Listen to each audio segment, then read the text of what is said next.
Hi, I'm Bonnie McDonald Dixon, and welcome to the Health Pioneer Theater. I'd like to introduce my friend and my co-producer, Jerry Smith. Jerry, welcome to the show today. We are just thrilled to show this interview. Greg, my husband, and I, in March of 2020, traveled through California and stopped in the beautiful town of Ben Lomond. And we were so wonderfully blessed to not only interview Michael Tierra, who we played his interview last week, and Lesley Tierra, his beautiful wife of many, many years. And they created so much together. Jerry, I know that you've probably seen some of their products and heard some of their interesting things, but interesting, Michael, in his interview, he was about traditional Native American herbs, more of North America, whereas Lesley has studied the Chinese acupuncture and Chinese herbs. So between the two of them, they covered all the bases of herbology. Yes, and the one Go thing I ahead, really like is Jerry. they've been doing this for 40 years. So they've 40 years. inspired two generations, I would say, doing Mhm. what they're doing and training who they've been training. Over 10,000 students who have affected probably hundreds of thousands of people from their teachings with books, and they have a course that they teach from their home in Ben Lomond, California.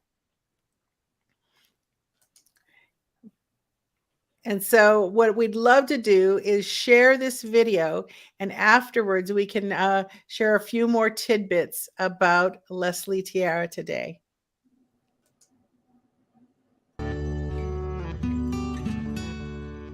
My name is Lesley Tierra, and I started out in Michigan and then Ohio, outside of Cleveland. And I was working for a big business and decided to change my life, travel the country, which I did. And at the process, I visited with some friends who were very much into herbal medicine. At the time, I came down with a flu, one of the bad flus at that time. I think it was H1N1. And she said, take garlic. Garlic is good for the flu, which most of us know. So I took garlic, and I got much worse. I had to go to the doctor, take their medication, gave me nightmares, but I got over it. And so I was curious why everybody said garlic was great for the flus, but it didn't work for me.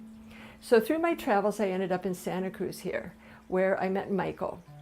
And I was already taking a holistic health practitioner program. I was going to go back. I was living in Wyoming at the time. I was going to go back to Wyoming.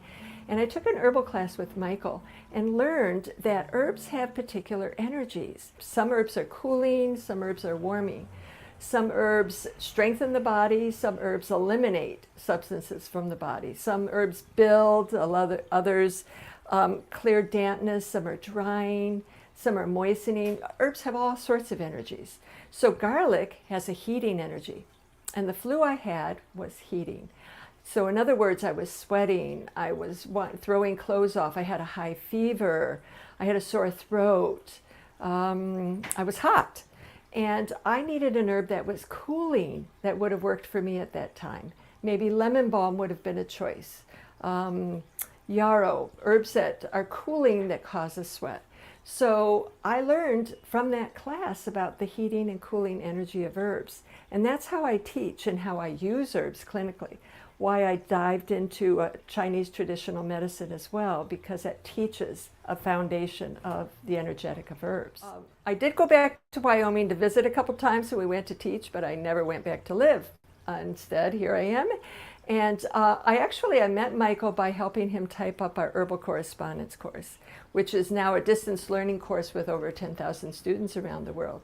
So if you can imagine, this is the old typewriters with carbon. This is the old days, 40 years ago, actually, this year. And it was amazing what I learned about herbs. And Michael's an herbal master. There's just no doubt about it. He knows so much. He retains it all. He experiments. He's still constantly making products, constantly investigating new herbs. trying new things on people. And he's the one who started our free herbal clinic. Maybe he talked about that, our free herbal clinic. And we've been doing that for about 5 years, serving that population both here in Santa Cruz and now up in the San Lorenzo Valley area. So how can you top an herbal master? I mean, he really knows so much. He could just talk forever about everything and never touch the bottom of it. That's one of the things I love about herbs, is you can just keep talking and studying and learning. There's always more to learn about herbs. It's so much better than the side effects that many people experience from Western medication. And that's actually one of the things that drove me to herbs as well, is I had my own health condition that Western medicine couldn't deal with. In fact, I was told, go see a psychiatrist, which is what a lot of people are told still today if there's no answers for them. Herbal medicine, dietary therapy took care of it completely. And I'm very thankful for that, because otherwise I might have gone down the rabbit hole with all the medications that so many people experience today. Actually, my passion is about healing. So in other words, herbs are only part of what I work with people determining. I work absolutely, number one is diet. If you're not eating the right foods energetically, food also has energy as well as herbs. Heating, cooling, building, eliminating energy. So if you're not eating according to your body's needs, then absolutely you could get sick. And it doesn't have to do with being a specific dietary plan or routine. It has to do with which foods energetically are right for you. So that's number one. And a lot of times I don't even have to recommend herbs if people get their diet on track. That can take care of everything. So number two will be herbs, but then also lifestyle therapies are very important. And emotional work is very important, because we carry our emotions in our bodies, and they absolutely can help continue illness, lower immunity, progress whatever illness we do have. So that needs to be attended to as well. So really, healing is my passion. Working with people on all levels is what I see as very important and key. So our clinic here, we have had, well, let's see. I should say that we worked in another clinic in the same block behind us, around the corner, for 40 years now. So we were in that one. We've been in this one 25, 28 years, perhaps at this point. And we have a couple other clinicians in acupuncturists who work here also. And we see the Santa Cruz community, or people come from the larger Bay Area. We have people from other countries who come, or sometimes phone consultations. And we practice all of our techniques. I also have a passion for the barefoot doctor technique. So my session, for instance, which is mugwort, aged mugwort, 7 to 10 to 14 years old, and doing cupping therapy, either fire, or there's a modern technique, scraping, dermal hammer, those kinds of tools and techniques. So there's and then others beyond that that we use, as well as needles and herbs and lifestyle therapy and diet and so forth. I'm a California state and nationally licensed acupuncturist and herbalist. Yes, I've written several books. My first one came out, I believe, in 1994, and that was Herbs of Life. And then I wrote Healing with Chinese Herbs, and those both got put together into a book that I called Healing with Chinese Herbs. And that's the one that's still out and very available. Then I wrote a book for children. I always loved projects as a kid, and I feel that's the best way for children to learn, is by making things themselves. So that's called A Kid's Herb Book, and that has not only teaches 17 basic herbs, but also is loaded with projects, stories that I wrote, songs that Michael wrote, and ecology and flowers that can be eaten, and all sorts of things like that. And then I wrote another book about the other side of healing, which is called Metamorphosis. And it's a process people can learn to help heal on an emotional level, heal on a spiritual soul level, so that they clear out whatever is needed to be healed on those levels. And then Michael and I wrote a two-volume set together. So the first volume is theory, but within that theory, we list the patterns that the Chinese identify need to be treated. And we give the herbal formulas that are appropriate for each of those patterns. So in Chinese herbal medicine, and actually Ayurvedic East Indian medicine as well, you don't treat disease. You're not treating a cold or flu. You're treating the pattern that appears. So it's the energetic. Is there heat? Is there coldness? Is there dampness? Is there dryness? That kind of these things. And is there too much of something? Is there weakness in some area? So those combinations of factors create patterns, and you treat those patterns with particular formulas. And those are all laid out in the first volume. And the second volume is Materia Medica and some of the formula about the East-West School of Planetary Herbology. And we have always given seminars for this because it's important people have some hands-on experience where we can really dive in, teach people how to look at tongues and identify patterns on the tongues, feel pulses and identify patterns from the pulses, make things, learn some body therapies and so forth, as well as study the herbs themselves. So we have taught seminars throughout the world since the early 80s, and then we started in the early 90s holding our own seminars locally in the greater Santa Cruz area. It's a week-long course at this point for the last, I'd say almost 20 years, maybe 30. It's been a week-long near the end of April, or sometime in April that we've held it.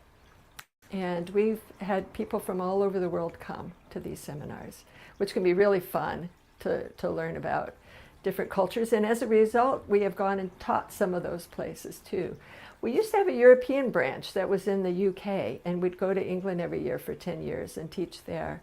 And then when the EU occurred, they had to change some of their policies, and one of which was to have separate schools for each tradition. And we, of course, are a school that blends traditions, Western, Ayurvedic, and traditional Chinese.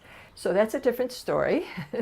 But when we teach herbs, we use the foundation, the theoretical foundation of traditional Chinese medicine, but we use herbs from around the world. So it could be Western, Chinese, Ayurvedic, Middle Eastern, South American, African. They could be herbs from anywhere. And that's one of the things we love about this approach, is you can learn the principles and apply them to any herb anywhere in the world, and learn how to use that herb, even though it's not so well known. And then, of course, we're learning from these various cultures and traditions, and creating a tradition that will last for a long time as a result. Actually, we have, at this point, we have what we call a home herbalist course, and this is an online course that anybody can take. There's some videos involved, there's some self-testing involved.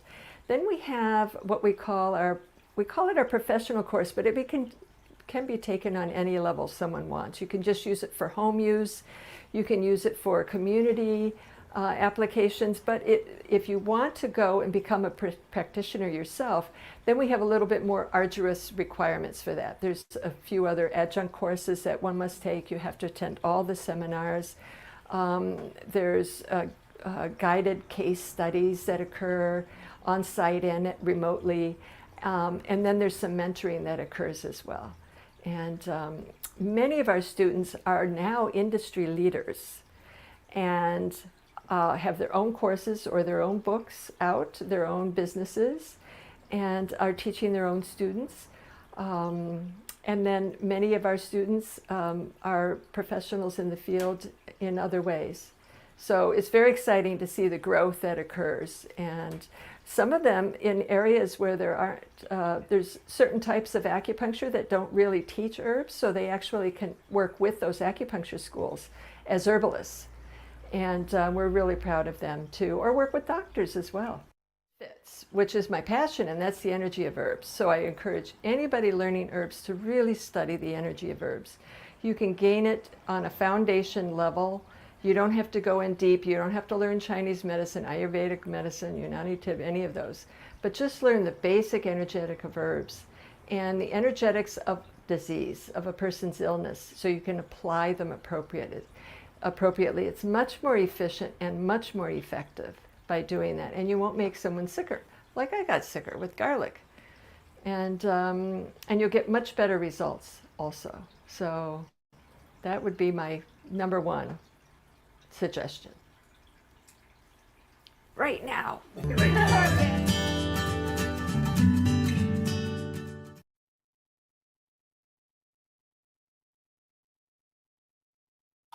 That was wonderful. It was. And what we really loved about Lesley and Michael both, her true energy as a peaceful, calm, educated, sharing person was so evident when we were there at her clinic in Santa Cruz.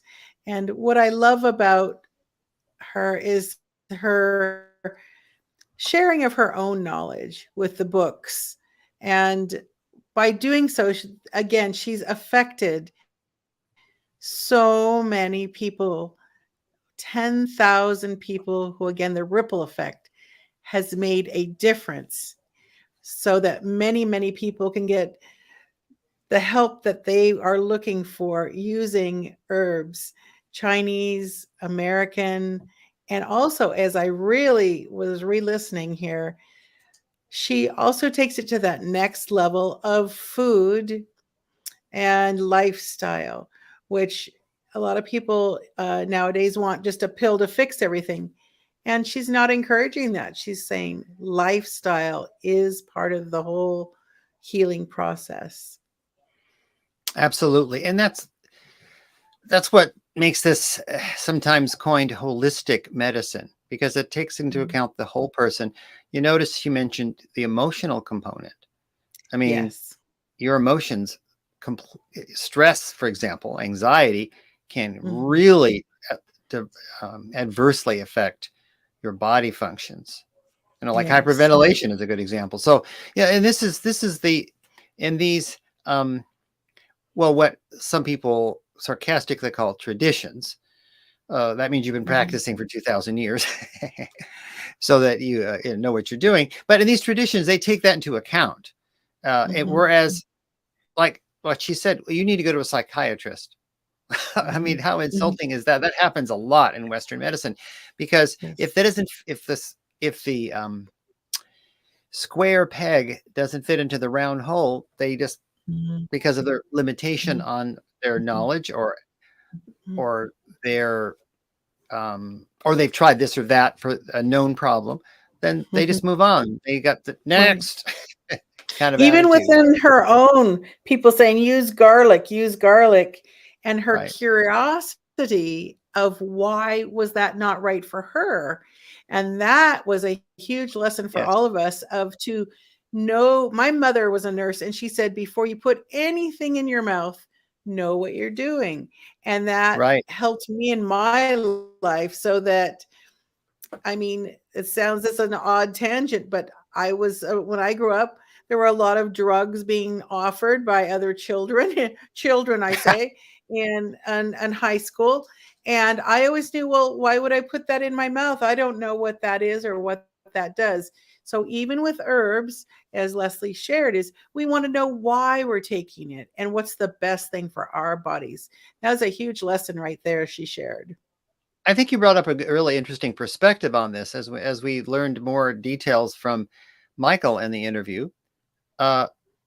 People at his, and the hippie, as he self-described hippie, they were experimental, and I would agree with you. Some of those experiments were ill-advised, to say the least.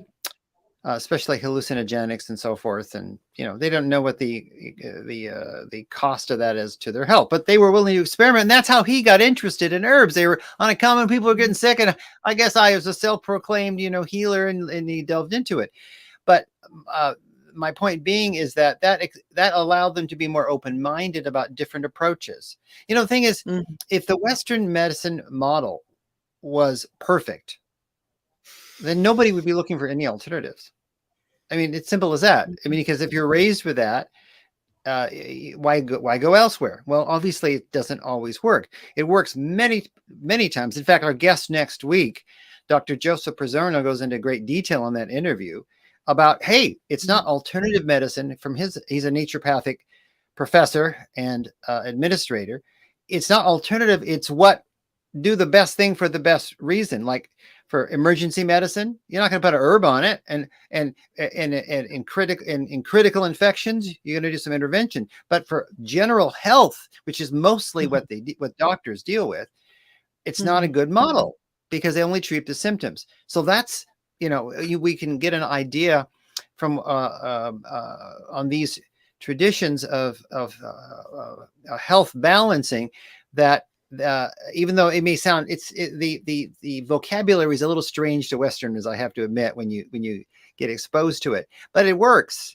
It's a working system, and of course, a lot of people don't know that acupuncture, as very commonly in China anyway, works hand in hand.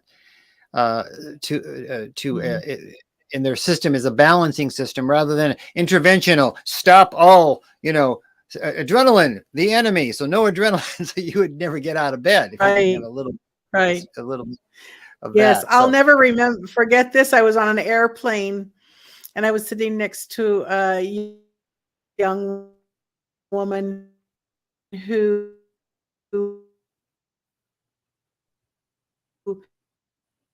was raised in this Bay Area, San Francisco, and she shared her story of her she said sick because the herbs were probably not very well tasting, but at the same time they probably were just so perfect for the situation as a young girl. But she was so cute. She's like, I tried not to be sick. But they served their purpose. You bring up a good point that Westerners for her. We so appreciate Westerners, they want just a pill to fix it. And I think when we take to heart people like Lesley Tierra sharing knowledge of the ages and combining it with a healthy lifestyle, how much better we can feel. And a lot of people don't know that they can feel better. That's for sure. So, Jerry, we thank our audience so much for coming to the Health Pioneer Theater. We look forward to having you come weekly to hear us, to hear our guests, and to listen to some of the replays if you missed them. And you can just sign up and click to get notification of our Wednesdays at 5:30 p.m. We have some amazing guests.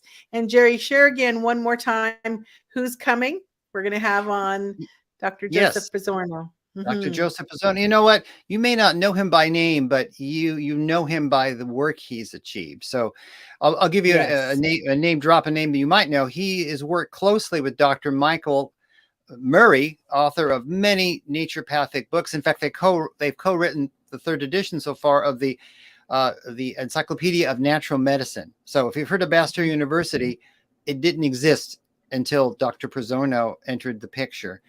So as far as you mentioned replays, I wanted just to share that anybody who's watching this and you can register with just your name and your email only for the invitations each week, the invitational emails. But on that, you also get, if I can get close enough to show this, let's see here.